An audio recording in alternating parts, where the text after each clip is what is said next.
Hello, my loves, and welcome to today's vlog. Let me turn this down a little bit. Ambient music. For those of you who are actually watching this, I don't typically do live videos, live streams. I might start doing them if there's enough interest. So if there's anybody that's watching this that is giving a rip about anything I'm about to talk about, I always have this hard time. Anybody who knows me knows that I suck at this video taking, because I always want to try to see what I'm doing over here. Right now, I'm in my periph, and this is where I need to be looking, because that's where the camera is. It's weird to me. Hi. Hello, Miss Nosy. Did you come out to see what's going on? Duchess is just coming out to say hi. Hi, baby. Yep, nope. I'm gonna do this vlog really quick. Not so quick. It's gonna be a long one, so strap in, kids. What was I saying? All right. If there's anybody who's watching this and has any interest in chatting with me via live, or wanting to talk about whatever, my disclaimer is deep diving is my favorite pastime, and there's very few people that I actually do that with. So me chatting at you is a way for me to get certain things out, or to talk about, or things that I'm passionate about, in a way without having it disappear. Live streams they're gone in 24 hours, and somebody commented on my story. Sorry, I'm like, what's my phone telling me? Sundays, I call Sundays Soul Sunday. I'm not the only one that uses that term or that phrase, so I can't really take credit for coining it, but it's a time for me to reflect, and I'm grateful for it, because being in the businesses that I am, in the past, I have not had that luxury to have every Sunday and Monday off. So, and that's going to change soon. We'll talk about that. Maybe I'll hint at that. Maybe not. Maybe you'll just have to see what happens. Maybe, or not. If I might only have like nobody watching this, and so then I'm just telling God, and that's okay too, because that's how I converse with Him. Or however you want to see Him in your world, in your spiritual world. I am a very faith-based person, very spiritual person. For those of you who don't know, I was born into a Catholic family. That was my world for 12 years. Who's talking to me now? Hold that thought. I'm being interrupted. And I'm back. So sorry for that. I didn't ask for a stack counter. What the hell? For that, we were so rudely interrupted. I had to turn my notifications off so that we wouldn't get interrupted again. So anyway, what was I saying? 12 years of Catholic schooling, and coming out of that and going through the death of my mother, and the trial that followed after those circumstances. And for those of you who don't know that story, feel free to click on my trilogy, I think is the video where I talk about all of that stuff. I'm gonna make it's currently private or unlisted, I think, but I'll make it public so that you guys can take a look at that. I talk about some pretty tough stuff, and it's just a little snippet of my life, if anyone cares to know about that. So anyway, moving in through that, I lost God, and we were not on good terms after that for a long time. And it's taken me many years to come back around to that. But, and it's reshaped itself, my relationship with Him and my walk with Him. And when I talk to Him, and I use the term Him, and His, and more so for just an overall understanding, for most people who refer to our Creator as that. So I'm not going to get into theology discussions or anything like that, but for all intents and purposes, just go with me when I refer to that. How about that? That's a whole other topic that we could get into on some other day. Again, deep diving is my favorite pastime. So today, first, before we even get into what I wanted to talk about. So the other day, I'm going to tag Michael in this. And Michael, if you get up to this point and then you don't want to listen to anything else, that's cool too, dude. Whatever. Or even if you don't. Okay, so I know a couple of Michaels in the industry. Michael Cudlitz is... I know Michael Cudlitz and, well, I don't know Michael Rosenbaum, but I'd like to. That'd be swell. You're neat. I puffy heart you, dude. Like, seriously, you have no idea. Years and years and years and years and years ago, I started writing a book, and it was an intended series, and I'm not going to talk about, like, can't give you book titles or the theme behind it because I might still do it. So, but Michael Rosenbaum was actually a character. I developed this character in my book based on him or you, if you're watching this. So that's fun. And then I was going through some other stuff, but then life throat punched me and I had to deal with all that. And so, it's a long recovery after that. But so that sat on the shelf for the longest time and it's still been collecting dust. But I was looking for something else that I wanted to share with you guys today in my actual vlog topic. And I came across some of the loose pages. I have it all on a flash drive, but apparently I'd gotten 12 chapters in before it ended up collecting dust, and I want to dust it off, and it's pretty groovy to go through this and see some of this stuff. And so here are actual pages. I'm not fibbing to you. This is it. This is starting from chapter 1. Look at that. Look at that. I gotta change that because my last name is not Thomas. It hasn't been for many moons. Many, many, many moons. So, anyway, I just thought, it's fun. So I wanted to, I tweeted this out the other day that, my son had actually, and I wanted to tell you that too. My son actually started listening to your podcast after he and I were on a road trip back from Iowa to Indiana. He was coming to help me with my studio's recital last year, not this past year, but year prior. And I went to go get him, and I had him listen to the podcast with Zach, and because I think it's important, and that Zach's passion for mental and emotional health and really working on ourselves, and it hits home to me, and it's important to me. And if you missed my question, I saw Zach in Chicago on Friday, and I really wanted him to listen to this question that I had, but because when it comes to being verbose and tangential, he and I are like that. I was up at his table. I'm like, can you just listen to this? And he looked at me and he's like, I don't have 4 minutes and 20 seconds. And I was like, technically it's 5 minutes and 34 seconds, but I shaved that sucker down to the preface before the question, because I thought leaving the preface in before the question was important context and all of that. And I just knew. I was like, dude. So I tweeted the question, and I don't know if he'll actually ever listen to it or even have a chance to respond or give a rip about any of it, but it's important to me, so I hope someday that he does.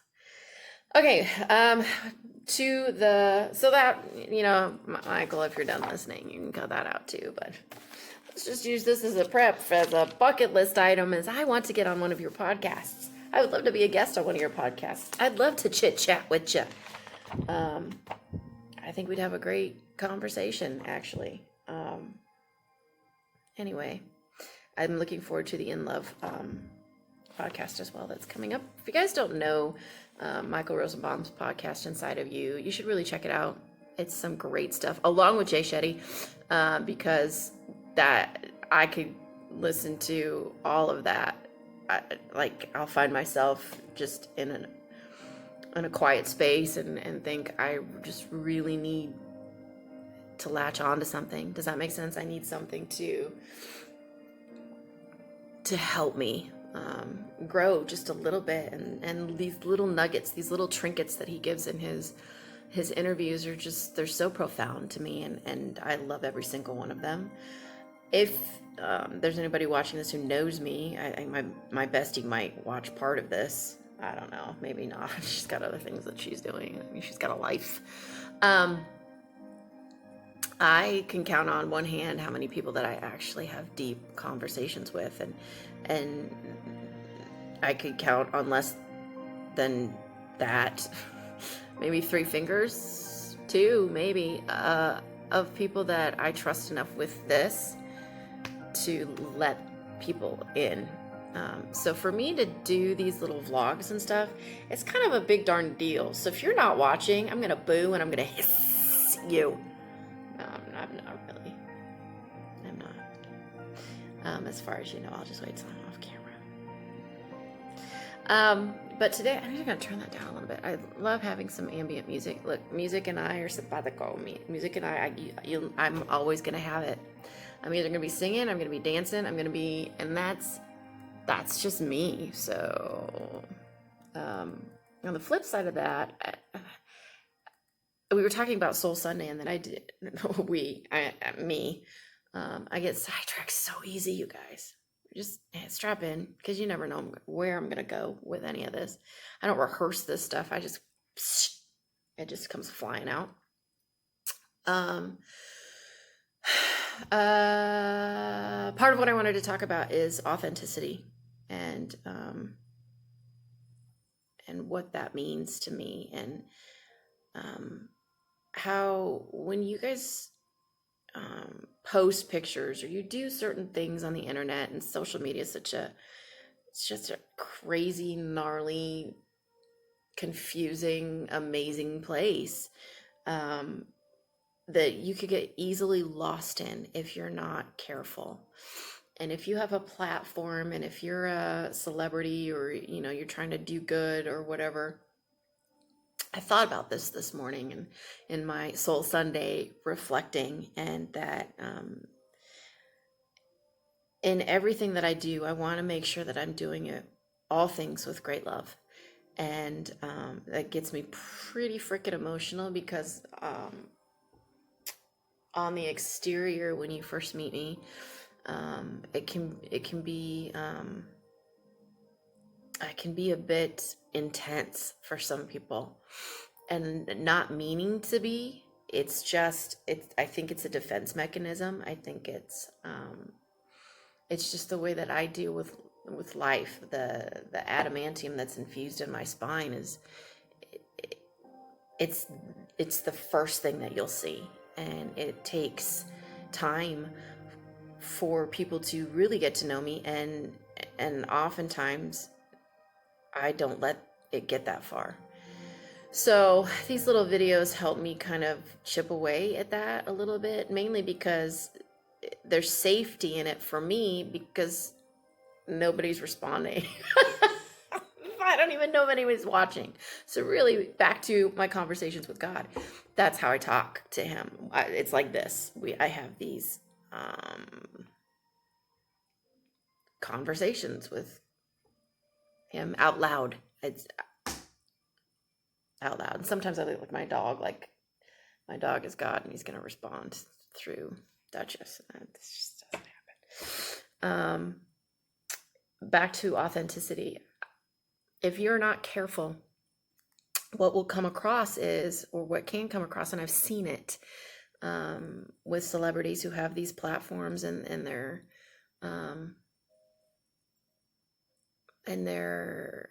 wanting to do good, and their desire, and that I know that the intentions are good, but so often can be misconstrued and come across as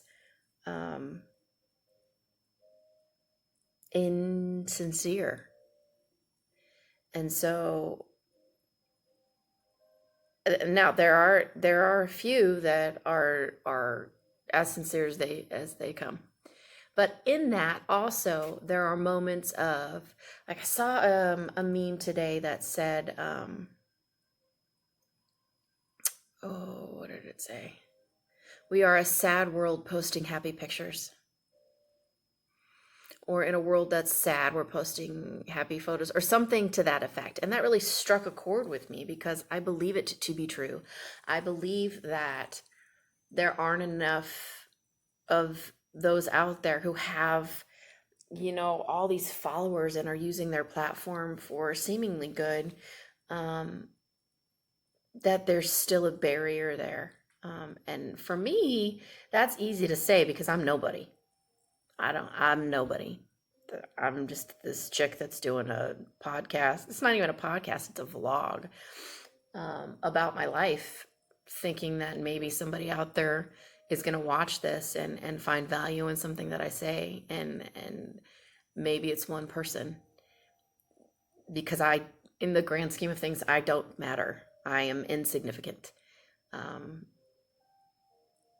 But those of you who have those, 2.8 million followers or whatever, and you have this substantial platform, I encourage you and I implore you to not just talk about the things that you are passionate about, which is fantastic. Oh, hold on. How is my video capture like? I don't understand that. I should just do YouTube, but I gotta edit this stuff, so I can't just go on YouTube and and just record, because it won't, there isn't an editing option. I mean, there might be. I should probably look into that. Anyway, what I was talking about was, I encourage you to share not only what you think people should be doing or working on, or whatever you're passionate about, and I think it's important to show those moments of vulnerability as well. I think it's important to show those moments of humanness, of sadness, of anger, of frustration, to help people get a whole picture of your message. The whole thing, not just the glitter, not just, which by the way is the herpes of the craft world. So maybe we find confetti, that's the same though. Anyway, you know what I'm saying. What? Capture will stop soon. Screw you, video. And I'm back. Hopefully this won't cut me off this time. I'm running out of storage space on my phone, yo. That's a problem. So I was talking about, if you are a celebrity who has this platform that you're using and you've got all these people and all this passion for what you're talking about, I implore you and I just request that you show the big picture. I think that's important.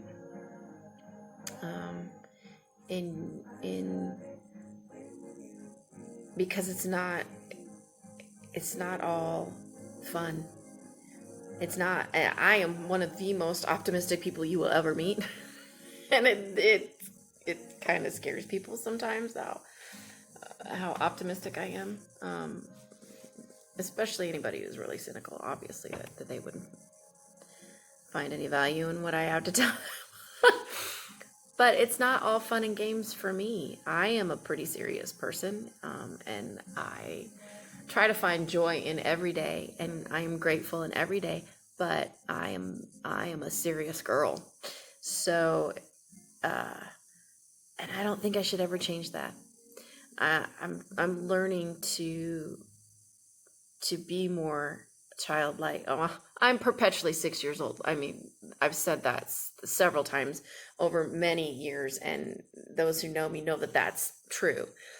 But there are I'm extremes. I'm a walking contradiction, and we had this conversation in my last little video vlog with my bestie when she is here, I am definitely a walking contradiction. I can be perpetually 6 years old and find the wonder in so many things, but at the same time, I've had some pretty heavy blows in my life, and so those sneak up on you and never really go away.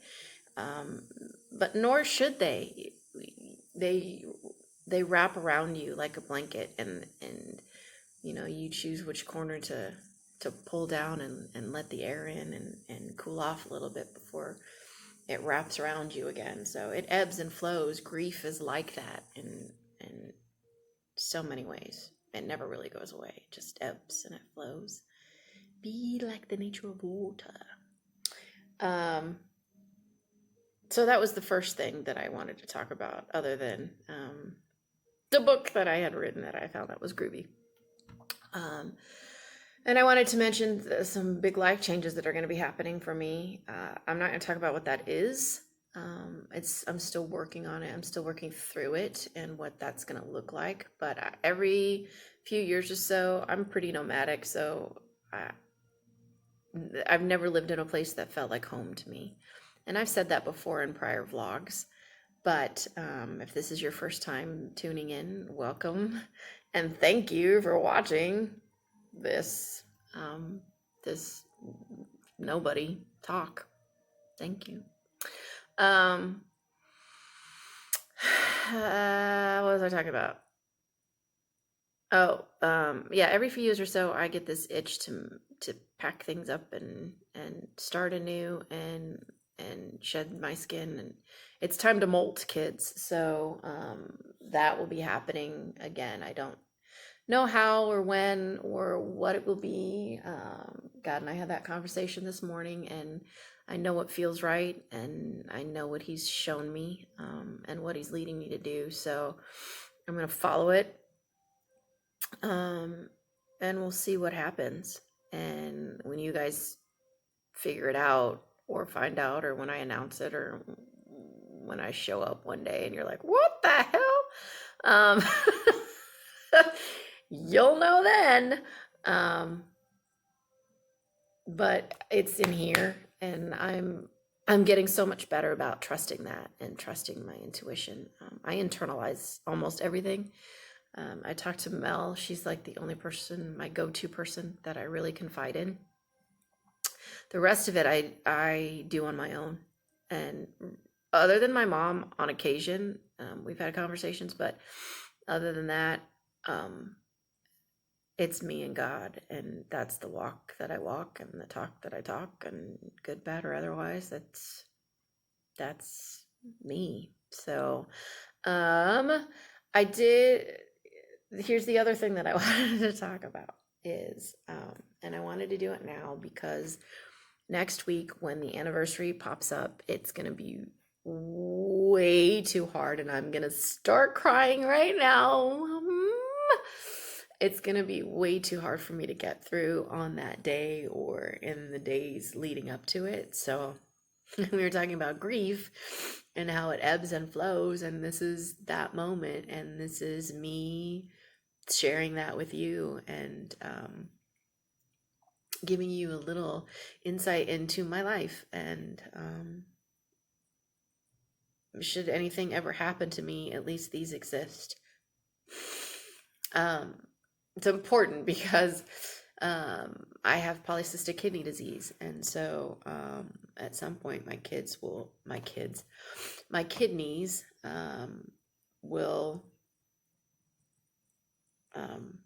they're filled with cysts right now, but they will currently not currently, I can't talk.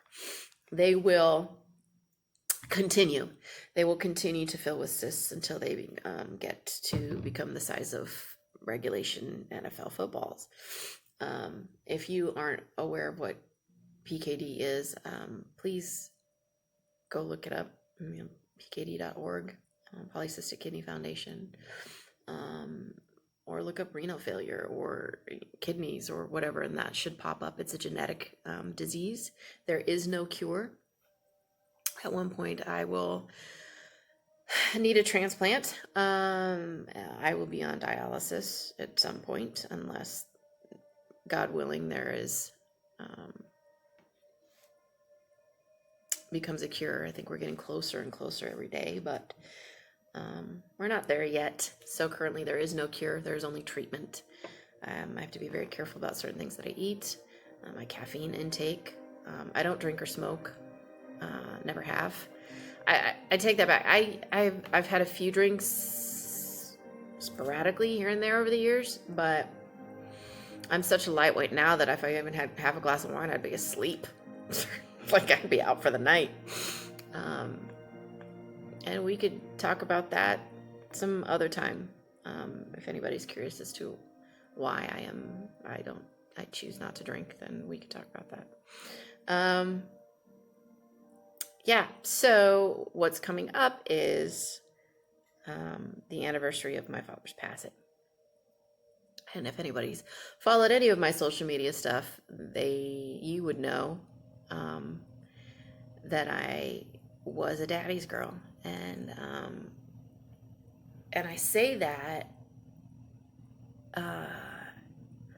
because he wasn't the type of dad that you would think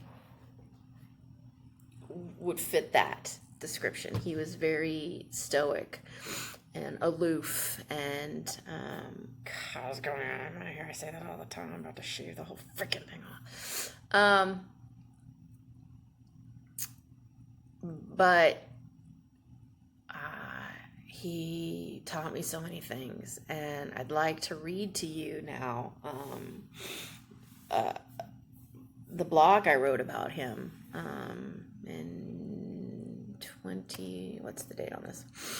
November 28th, 2013. He passed away on September 1st, which actually happened to be his mom, my Grandma Schuler. And if you want a great story about Grandma Schuler, check out the vlog with me and my bestie, and I can't remember the title of it, but we're laying on an air mattress and we talk about the Christmas gift that Grandma Schuler got myself.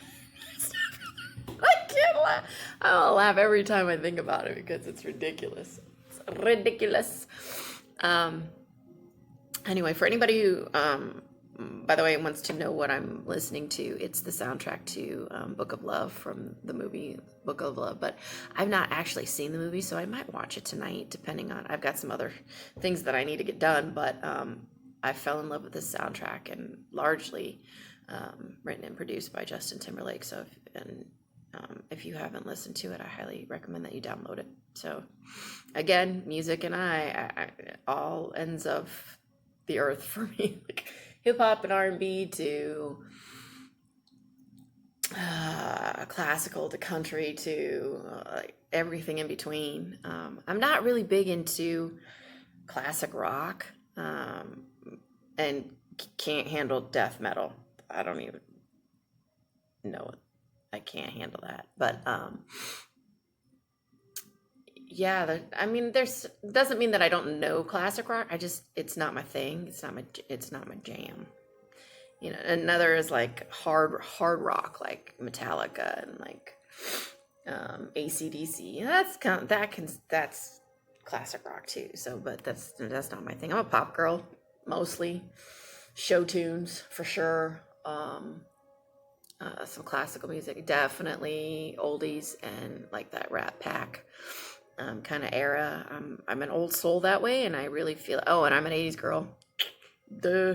I really feel that I was born in the wrong era because I am in love with so much of that music, and it just makes me just brings me peace. My favorite crooner of all time is Nat King Cole. So I got nothing against Sinatra. Love me some Sinatra, but there's just something about Nat King Cole that it's just smooth. It just love him. I miss my vinyls.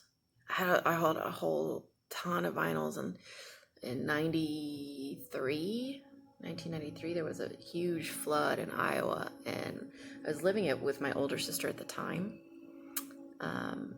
And all of my stuff was I don't remember how old I was, 18. I graduated from high school early, and my dad, my stepmom, and my stepbrothers all moved to, and my younger sister all moved to Wisconsin. So yeah.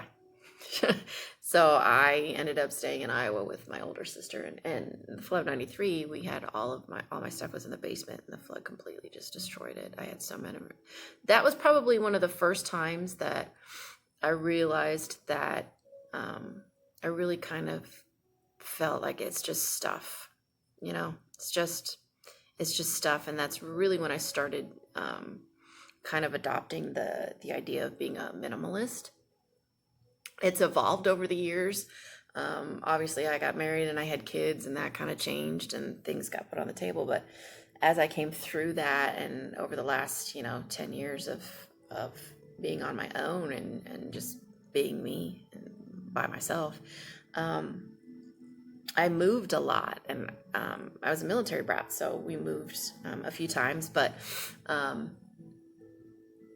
overseas. Lived in Germany for about 6 years. But for those of you who are new and don't know that, that's ta-da, there you go. My hair keeps getting in my eyes. But for work, 2015 was when when I was married, we moved quite a bit too. We moved from Iowa to Minnesota, lived there for about 12 years, and then moved back to Iowa, and I was going through the divorce, and then I ended up moving to North Carolina to Texas to Indiana for work. So yeah, anyway, and who knows where I'm gonna go in this next round, but that all happened in from 2015 till now. I went from Iowa to North Carolina to Texas to Indy. This is I'm in my third year in Indy, in the Indianapolis area, a suburb just outside of, and I own a dance studio here. But there's big life changes that are happening. And at some point I hope to be able to discuss that. I keep going back to that. Anyway, we're going to talk about my dad now, because in a week I won't be able to, and I know I'll want to post something that day, and it might be a little bit too hard. He died September 1st, 2013, on his mother's birthday. That's when we let him go, and I'm going to read to you the blog that I wrote that following November that talks about it, and then I'm going to attach a video that's really important. And I tweeted this earlier that I was going to need more gummy. I'm almost out of gummy bears. These are my sour gummy colas. You guys don't understand how full this bag was last week, because gummy bears are life now. Gummy colas, when I was in Germany, and it's spelled Gummi, by the way, if you're me and people in Germany. Gummy colas were my favorite candy in Germany when I was a little girl, and it was hard to find them here in the States. And here, not that far from me, there's actually a place that has the sour ones. So I got some sour gummy colas and some sour cherry gummy colas, and there was blue raspberry ones too, which were fantastic. But you can't beat the original, so I'm almost out of those. And then I have sour octopus over there. No, sour twin snakes over on my other two. I got an issue, guys. Top 3 favorite candies, gummy bears of any kind, really. And Mike and Ike's original flavor. And then Sweet Tarts, the cherry rope. I really enjoy those too. Those are delightful as well. And then chocolate, pretty much of any kind. Can't handle licorice. I love Twizzlers, but they got to be strawberry or cherry. But licorice itself is gross, and anything coconut flavored, you might as well just keep that away. Gross. It's so gross. I love the smell of coconut. It's a texture thing for me. I can't. I'm not a fan. So yeah, I was watching this video that I'm gonna attach later that made me just and I was going through all these gummy bears like water. So probably shouldn't eat this while I'm getting ready to read this to you, but so here it goes. The title of this blog, and if you ever want to read any more of my stuff, it's you can go to Blogspot or blogger.com, or just Google Music and Musings in the AM. My life, dot, dot, dot, dot, dot, on occasion. So occasionally I'm better writing than I think I am speaking on this stuff. I'm not a perfect writer by any means. I mean, I'm not always grammatically correct. I try to be, but I'm not perfect in that respect. Sometimes I have run-on sentences because I'm verbose. And so, like right now, you have no idea what I'm talking about half the time. I try to circle back around. I really try to circle back around. Okay. We're going to try and get through this. The title of this blog is called Thank You. I am half Filipina. The rest of me is a stubborn German with an Irish temper, which we have discovered. I'm going to interject some things that have changed since 2013. My mother, my stepmom, she's my mom. That's a whole other story.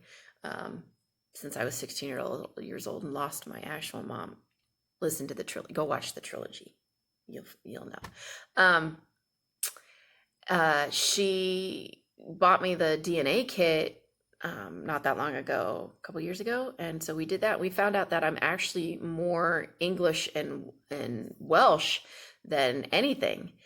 I mean, I'm half Filipino, that's solid, but I'm like 25% English and like 13% Welsh, and then the rest of me is German and Irish. So we thought I had more of that. I mean, my last name is Schuler.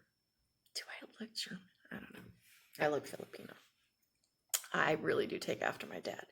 Moving on. That half was lovingly bestowed upon me by my father, the German and Irish part of it, true. A strong, proud, simply complicated man. He had 3 living daughters. Later in life, I would come to learn he actually had 4. I have yet to meet her. I have a half sister roaming around out there, and I think I have a half brother, if I understand correctly, from what my stepmom told me. I could be wrong about that. And when I was a little girl, I was the son he never had. True story. I am a tomboy, big time. I'd sit in his workshop for hours alone. You know those little, and I didn't put this in the blog, but those the clamps that the big red ones that they're mounted, and you have like the dial that turns and you can clamp things down. I would just mess with that and like try to clamp things and like pop Barbie's heads off and all kinds of stuff with that. That's pretty sadistic, isn't it? But I'd sit in his workshop for hours alone, listening to a little radio and building model airplanes. Tomcats were my favorite.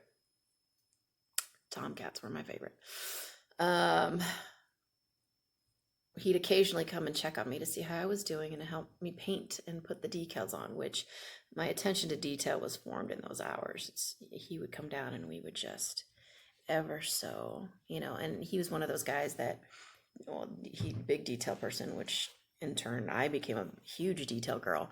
But measure twice, cut once, things like that I learned, and so my eye for detail is pretty finite. Anyway, we would go in the backyard with a bat and ball and glove, and he taught me to throw and hit and catch, which would come in handy later when I played Little League. Baseball, not softball. I was the only girl on an all-boy team, and if you follow me on social media, on Instagram, somewhere in my feed and my thousands of pictures, because I post an inspirational quote every day, there's a lot of them to get through. I'm sorry, guys. Sorry, not sorry. There is a shot of me with my baseball team, and I'm the only girl. We were the Bears, and we sucked. I'm just gonna put that out there. We sucked. He taught me how to fish. We'd take my grandpa Leo's fishing boat out at 4 a.m. and sit in companionable silence. Cast our lines and watch the water like glass and listen to the boat follow the slow waves. If I close my eyes and I'm really quiet, I can hear right now. And I think that's where, I know, and it says in there, that's where I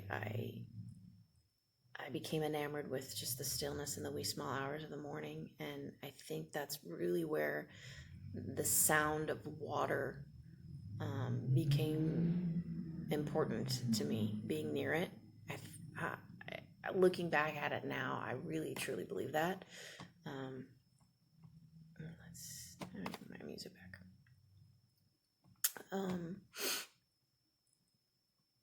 I'd watch him go from being deep in thought to being a 6-year-old the second we had a fish on the line. If we didn't catch anything, we would crack open a can of sardines, spread butter on some crackers, and that would be our lunch.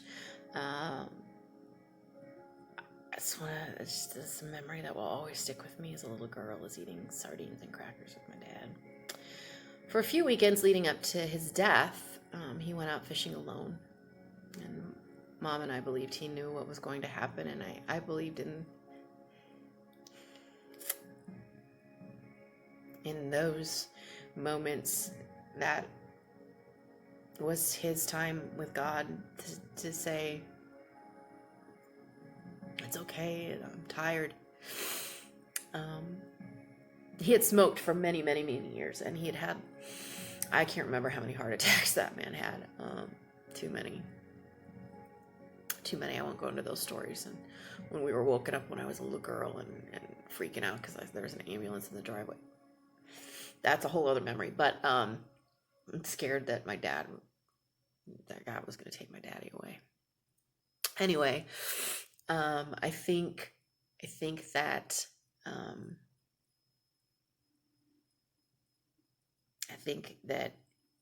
he was preparing himself for it, that he knew was going to happen.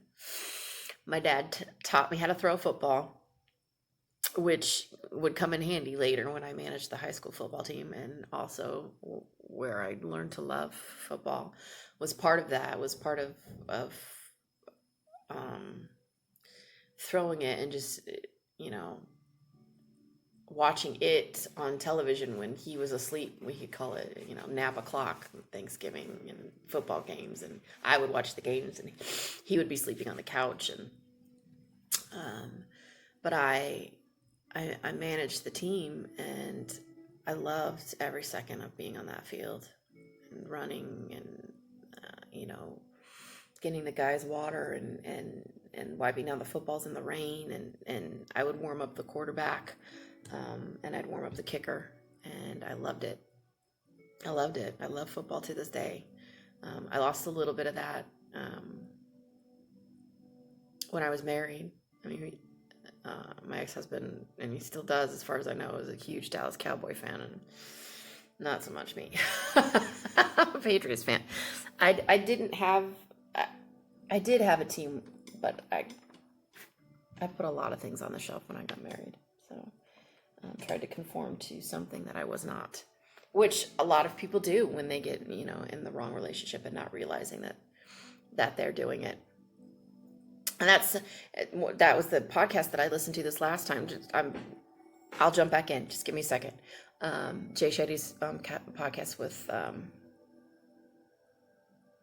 Justin Baldoni was so great in it, and he talked about how we become people who we aren't in an effort to try to please another person or be someone in someone else's eyes that we think they want us to be, that somehow they would like us more or love us more. And I've gotten to, there were a couple of times where I did just that after I got out of my marriage. I haven't had a relationship since. There's been some emotional connections, but I found myself in those emotional connections being that same girl, like trying to jumpstart and get out of that pond. I am in a great place right now where I know that I am true to myself, and I will continue to be true to myself. And whoever presents themselves and becomes that everything to me, my best friend, my partner, somebody that I can really just give everything to, and someone who will support me and love me and build me up and allow me to be an independent spirit that I've worked so hard to maintain. And I found that girl that I had lost, and I refused to give her back up. I love that girl. She is spunky, and she is fun, and she is fierce, and she is loving and kind, and I won't conform to anything less than my personal best. And anybody who enters my life needs to know that I will not give anything less than that. I'm an all-in kind of girl, so that's why I don't date, because I think for me, if I don't know for sure, just by getting to know somebody, and not even just in a dating, and just learning about somebody. I'm learning about somebody now, but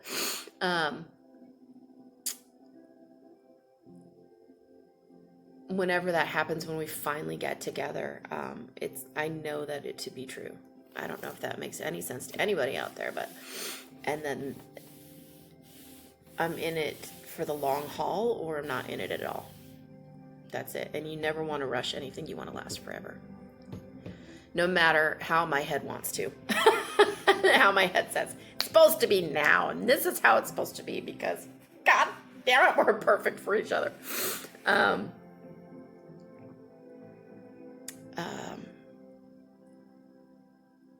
Yeah, and the fear of having not enough time, of running out of time, that's a big thing for me, is I feel like I'm running out of time.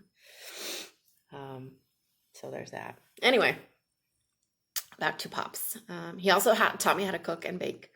See, I went off on a tangent. Circle back around. Mom was great at cooking Filipino food, but didn't know a lot of American dishes and didn't know how to bake. Pops and I would stand side by side at the stove, and I would mimic him. And to this day, it's true, I cannot cook without a towel over my left shoulder. He always had one on his right. I'm ambidextrous, but when it comes to like stirring and writing, like, I don't know, I'm left-handed. Those are the things I shoot left, because that's more comfortable. But I can shoot both. I predominantly shoot. Anyway, so there's a towel on the left shoulder. That's all you need. And he would drive me to dance classes, 45 minutes each way, just because he knew how much I love to dance. And the video at the end of this, buddy. I'd get so mad at him though, because he would pick me up, and this is when he still smoked, and I would just spend, how many hours in the dance studio clearing out my lungs, and I'd get in the car and he'd light up, and I'd get so mad at him. I get so mad at him. Quotes of his: "If it ain't broke, don't fix it." Old school that way. Born in 1950, 51. I'm scrolling. Sorry you're seeing that on camera. All you need is duct tape and WD-40 and you're set, but if you can't duck it, then fuck it. Call me and I'll come fix it. Being the engineer that he was, the man could fix just about anything. And I inherited quite a bit of that. Part of him is in me. So if I can build it, I want to. If I can fix it, I will try to, before I reach out for help. I think that's why I've done so well on my own for so long, is because I can figure it out. I know how to change my oil and change a tire. I know the difference between a Phillips and a flathead, and I never shy away from manual labor of any kind, ever. It's one of the things that I am so grateful for, is the work ethic that man had was unsurpassed, and I am proud to say that I have that same work ethic. It's hard to match my work ethic, and that's not a boastful thing. I don't think that's something I take great pride in, because so many people today are so. I have this huge pet peeve of self-entitlement, and I am, that just drives me freaking crazy. I can't even tell you how. If I'll get in that, I'll get that foxhole with you any day. So anyway, here we go. Thursday, August 29th, 2013. Pops was driving home from work when he was having trouble breathing. He pulled into a Casey's, which is a gas station, very popular gas station. And best taco pizza ever on the planet. Fight me on that. And he called 911. By the time they got to him, he was slumped over the steering wheel, not breathing. His heart had given out. They worked on him for 40 minutes and brought him back. Oh, I'll never forget that phone call. I was at my son's first football game and possibly his last. My kid is not a sports guy. He's an artist and performing artist. So, but he's a big dude, and so they all thought he should try and play football. So he did for a season. And he was so happy that it was over. It was the only game I was going to be able to go to because of work. And I literally sat down, and 2 minutes later I had to leave to rush to the hospital because I got a phone call from my mom. It was so loud at the stadium, and I felt horrible that I had to go. There was no choice. I had to go to the hospital. It was a very long weekend of uncertainty, although Mom and I both knew. Okay. The second I first walked into the room, I knew. They had him in an induced coma and on a ventilator. On Sunday, September 1st, Mom and I made the decision to let him go. My sisters had a hard time accepting it. I have an older half-sister and my younger sister, Teresa, and I've posted pictures of them before. I don't think we look anything alike.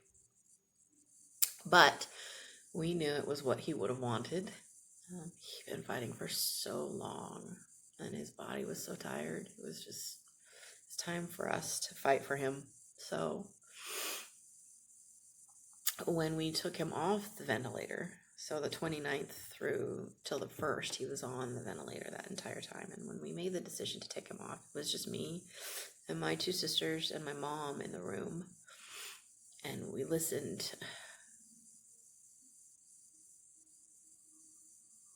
to his labored breath and continue to try and fight.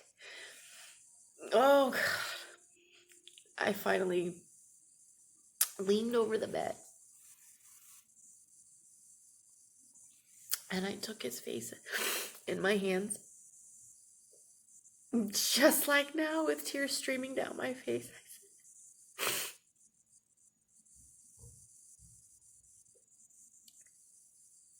I said, thank you. Thank you for everything. It's okay, Daddy. It's okay.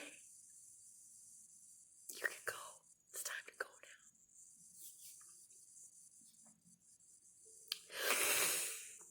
now. I will never forget this moment.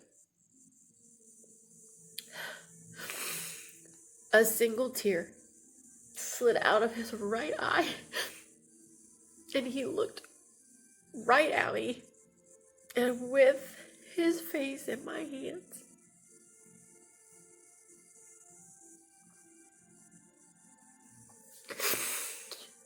took his last breath. I had been given that beautiful moment to thank him for my life. And I will never forget it. I'll never forget it. So, I just wanted to share a little bit of that with you guys. Because if you have anybody in your life that matters to you, tell them today. Don't wait. If you have someone that you've been thinking about and want them to know that you care, tell them. Don't wait. Life is too short. I'm always thinking, and I say this, and I mean it, that you should never rush into relationships or rush into anything that you want to last forever. And on the flip side of that, such a fine line, because on the flip side of that, forever could only be 24 hours. You don't know how long you have. Don't waste the time thinking that someday, maybe, don't be afraid. Don't be afraid. I talk about fear a lot. And I'll post some more things about that, about fear, and that we are led by it, controlled by it. And it's easier said than done to say, let's forget fear, fuck fear, screw fear, whatever. And I'm not one to cuss.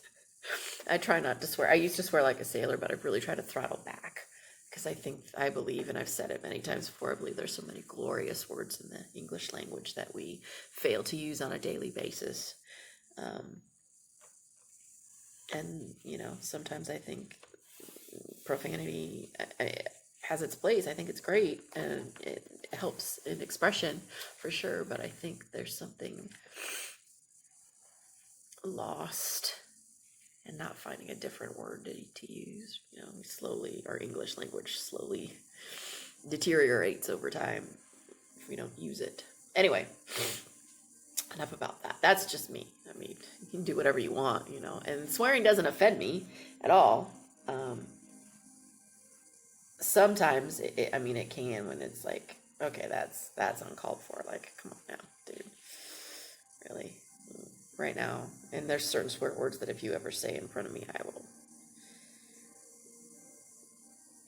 you'll know that it will not make me happy. Fuck is not one of them. That used to be my favorite swear word, actually. There's another one that I can't handle. Not even jokingly, not even when women say it. And you could probably guess what it is, because I just think it's degrading and disgusting and unnecessary. Anyway, so that's my vlog today. I'm going to end it with the attached video of a moment that I'll never forget. And I'm gonna tell you at the end of this video that you're about to watch, this little clip, there are several fathers that rushed out at the end of this to purchase their daughter's flowers at the front table. And you'll understand what I'm talking about if you stick around to watch the video. So thank you for watching this vlog about my dad and about other random crap. And put in the comments if you're actually watching this and would like a live, or you would like, because I'm thinking about starting a podcast. That's part of the new journey that I'm going on. So, and following my truth. So stick around for that. Who knows where I'm going to pop up next? You never know. Okay. Peace out, pimp nuts. Love you. Bye.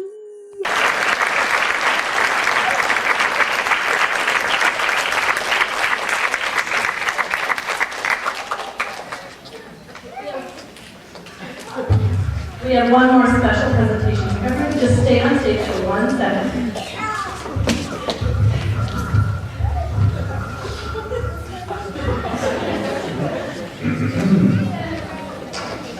A number of years ago, there was this little girl who loved to dance. So her father took her to dance class several times every week. And since it was a long drive from home, he stayed and watched and waited. The weeks turned to months, and the months into a year. And then it was recital time, and they all went to rehearsals and watched and waited. And of course, he went to the recital. On the way home that night, the little girl started crying. When Dad asked what was wrong, she said, "I can't believe you didn't like how hard I worked and how good I did." And of course, this wasn't true. Dad simply had gotten into the routine of classes day after day, month after month, dress rehearsal after dress rehearsal. And she knew her dad loved her and was obviously there for her. But for her, it was all about the performance, which for a dancer comes to, did I do okay? Did it look okay? Was that work? Was it worth it? The aching muscles and the bruises? So Dad said she did very well and that he was proud of her. But for that recital, he was just being a dad and thought saying it was enough, while other dads were showing this in the cupboard, and she was obviously devastated. At the time, Dad wasn't wrong, he just didn't get it. But he does now, and he wants to make sure that for all that work, for all those lessons, and all those trials and tribulations, that they were worth it, and it shows. Everyone here has a first recital. Sometimes there is a special second first recital. Anne-Marie, front center, please. Your father has something for you.